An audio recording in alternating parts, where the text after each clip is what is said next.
Hey, welcome back to the Guillemot Kayaks Workshop. I'm Nick Shada and we're continuing to work on the microBootlegger Sport strip-built sea kayak. Yesterday I did some glassing on the coaming and the skeg control box, and I got some carbon Kevlar on the back of the cheek plates. And so today I think I'm going to get those cheek plates installed and maybe apply some fill coats. I also need to get working on the seat, so I'm going to take a look at what my options are for that. So here we go.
So last night while I was in the midst of editing video, I came out here and trimmed off the excess glass. That's what this is. So where I had the tape here, I had overlapped the glass over the tape and wetted out over the tape. Then I came by with the utility knife and scored right on the inside of the tape, and then was able to peel the excess cloth off with the epoxy and the tape.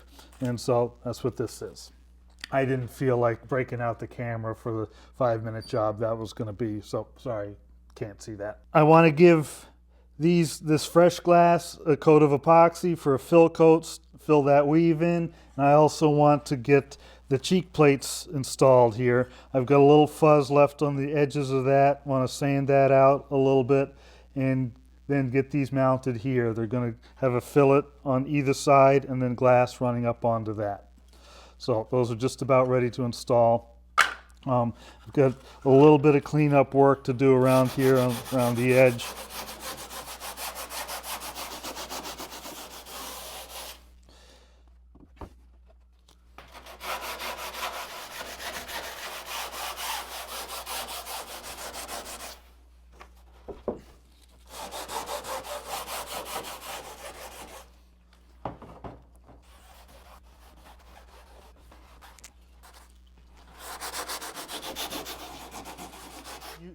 With the fuzzy edges created by sanding the Kevlar, you can usually reduce those significantly by just sanding them with finer and finer sandpaper.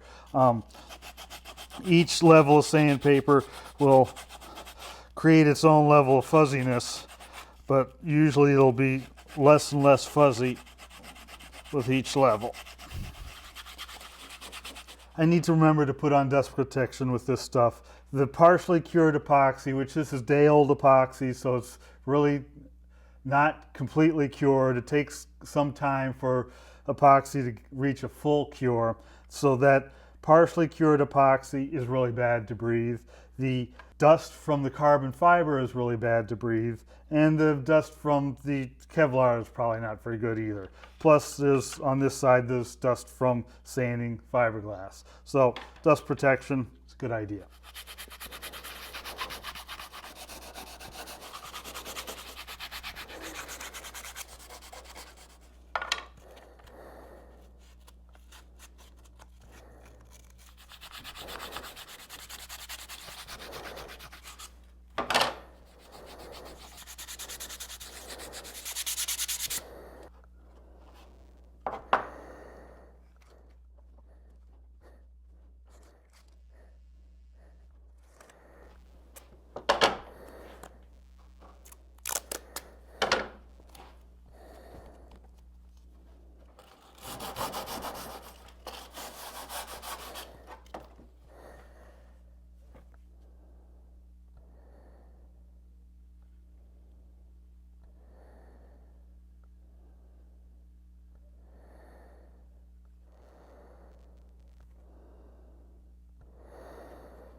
So these cheek plates serve a couple purposes. They help keep your butt centered in the boat, and with the holes I drilled in them, those will be where I'll mount the back band. They help keep you in the boat in a variety of ways by just keeping your butt centered and give a good strong place to tie in the back band. And so to make it strong, I put a big fillet there behind on the back side, a little not quite as big on the front side, just I wanted it visually not to look so big. And then I'm putting a couple layers of glass over everything to reinforce that fillet. And so that little padeye I put in at the back of the cockpit, that is also a mounting point for the back band.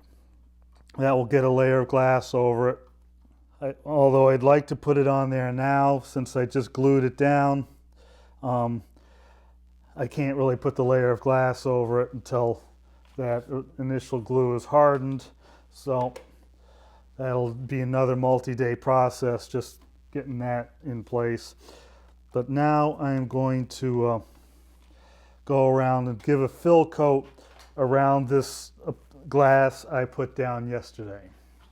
Now that I think about it, I'll put a little bit of masking tape around that so I don't get unruly drips going elsewhere. I was going to try this narrow striping tape. I use a 16th inch wide masking tape for the pinstripes. I'm just going to see if this stuff does a better job of conforming around the curves.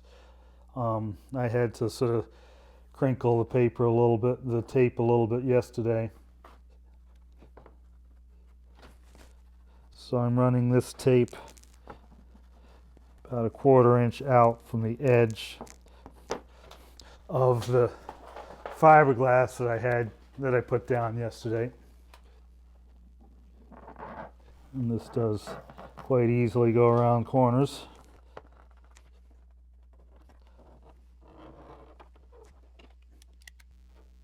So that'll be my edge, and then I will put another strip of tape on top of this, just so I have a wider perimeter to make a mess on. I'm going to mask around the sked control as well.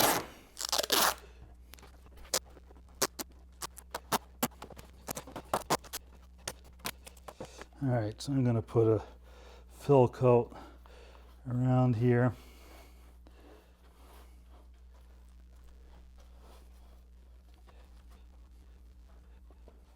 So again, I'm going to hit everything with the heat gun, pop bubbles,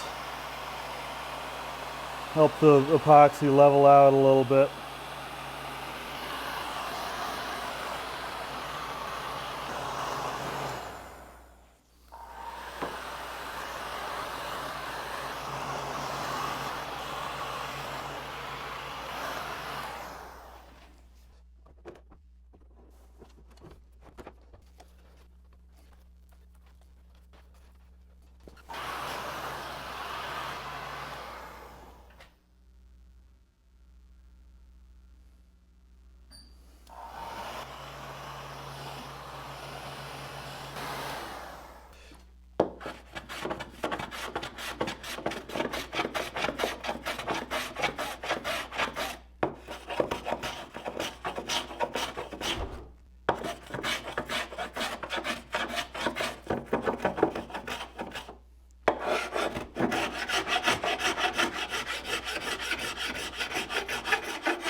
So I'm in the part of the process of building the boat where I'm dealing with little things, a lot of little tasks that I got to juggle and keep track of epoxy cure times, etc., just to try and keep myself working efficiently, making the best use of my time. It's hard. There's just a lot of little things to keep track of.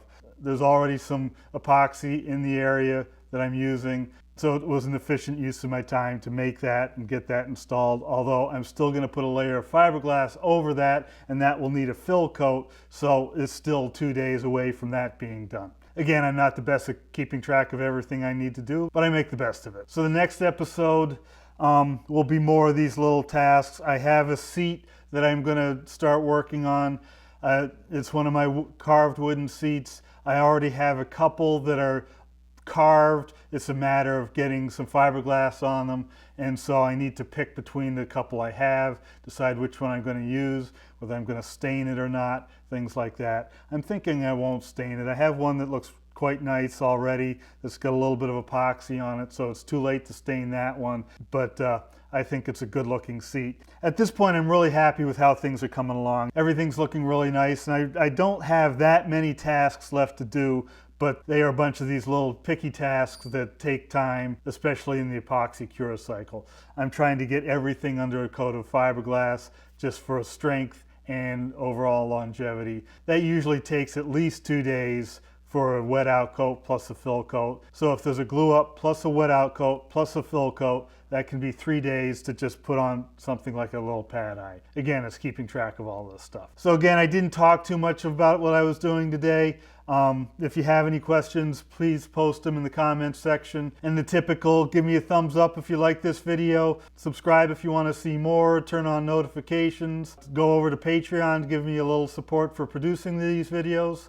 But until the next time, thanks for watching and happy paddling.